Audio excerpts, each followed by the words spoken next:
According to the National Institute of Health, each year, thousands of children suffer injuries due to daycare medication errors. Today, we're going to discuss the types of medication error injuries, the harm they cause, and the crucial steps daycare should take to prevent these injuries from occurring. Before we get into our list, it's important to note that caregivers cannot give children medication without approval from parents, even for over-the-counter medications like Benadryl and ibuprofen. If they administer these medications without parent approval, they are in direct violation of the law. Now, one of the most common types of medication error injuries we see is incorrect dosages of medications being given to children. Giving a child an incorrect dosage can have serious consequences, especially because younger children's bodies are small and still developing. Medications given during the child's time at daycare should have precise instructions for caregivers to prevent injuries. Another common medication error at daycare that can lead to serious injuries is administering the wrong medication. This might happen if a caregiver administers medication that was meant for another child. Caregivers must diligently check and double check medication labels to avoid these situations.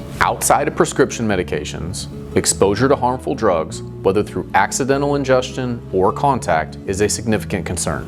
Daycare facilities should be vigilant in keeping harmful substances out of the daycare and ensure a drug and alcohol-free environment. We recently handled a case where multiple children were seriously injured after a daycare employee left THC gummies out, and children were able to ingest them. The children sustained life-threatening injuries and had to be hospitalized due to the negligence of the daycare.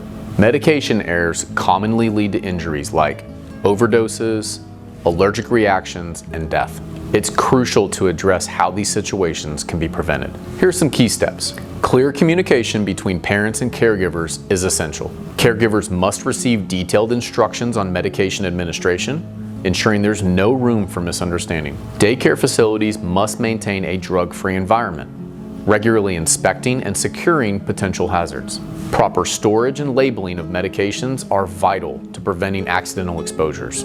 A well-defined emergency plan can make all the difference. Caregivers should be trained to respond swiftly and effectively to medication-related emergencies, minimizing the impact on a child's health. If your child has been seriously injured due to a medication error, know that you're not alone. The Button Law Firm is here to provide support and hold negligent daycares accountable. If you want more information on steps to take after your child suffered a daycare injury, but aren't quite ready to talk to us just yet, be sure to download our free guide, 5 Steps to Take After a Daycare Injury, link below. We're here to keep you and your family moving forward.